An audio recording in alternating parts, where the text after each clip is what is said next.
Anxiety. I'm going to talk about this contagious disease affecting over 1 billion people on the planet. Much more terrifying than coronavirus. Just kidding. Let's have some fun first. Which one of the following phone status makes you most anxious? It tells your true personalities. Choose one. You have a weak heart, eager for love but afraid of getting hurt. Have high expectation but fear for disappointment. Need warm encouragement. Choose two. You long for being protected and being treated with sincerity and love the feeling of being acknowledged and accepted. Choose three. Sometimes your bark is worse than your bite, as you are a kind person and wish everyone to live a happy life. Choose four. You are too nice to hold up yourself, so you're often taken advantage of by others, but all you want is simply the sincere affection from others. Alright, I said it's just for fun. Honestly, I haven't seen anyone who has a low level of anxiety for quite a long time. It seems everyone has been chased by the peers in this fast-paced world and barely got a chance to take a break. We only get busier and busier as the time goes by.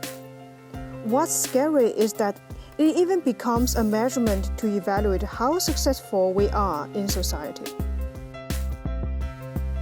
You may work in the high-paying industries like investment bankers, consulting professionals, IT engineers, and lawyers. Then you probably have to work more than 50 hours per week or even more than 70 hours, excluding the time you spend on the phones to deal with the work outside your office. Yes, you look successful in appearance, dress nice suits, and work in Class A office building, and always have a full schedule in both business and personal calendars. But I bet you have felt the loneliness fighting against anxiety in some moments in life, right? Hold on a sec. You work as a white-collar middle-class or blue-collar labor worker? No. You can't immune either. Why? Repetitive work. What does it mean? Replaceable. By cheaper labor force, by machine, by computer, and by AI.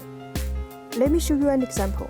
ATM used to be a great evolution to replace tellers, but now it's being replaced by digital currency or electronic payment. Nowadays, no one can be safe and sound forever.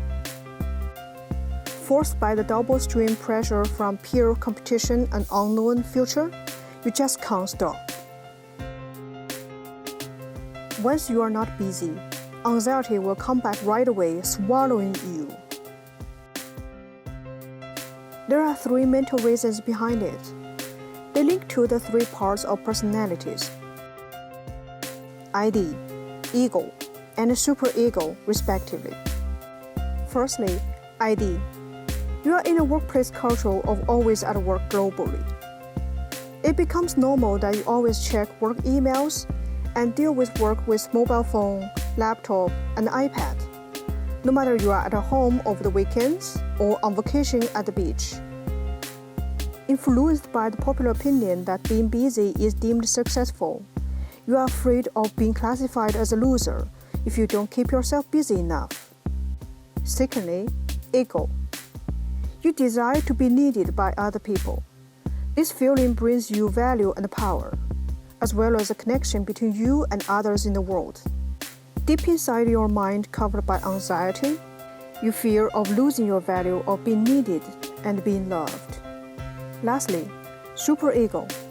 Well, this one may sound boring and nihilism, but you might tend to overthink some high-level universal questions and go mentally negative toward your mediocrity and meaningless life if you have nothing to put efforts and keep busy on.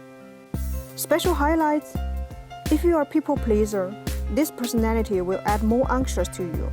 You tend to take more responsibilities to satisfy everyone else and worry about any discontent from others.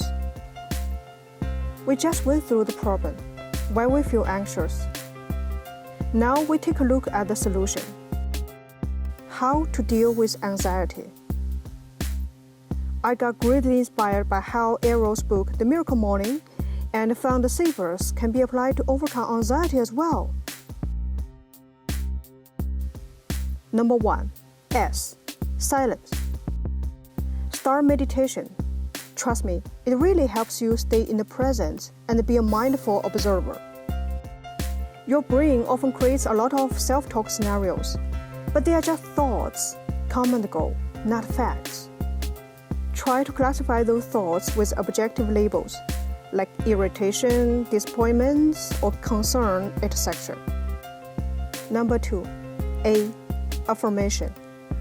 Take a deep breath and tell yourself, anxiety is just an imaginary product of your brain.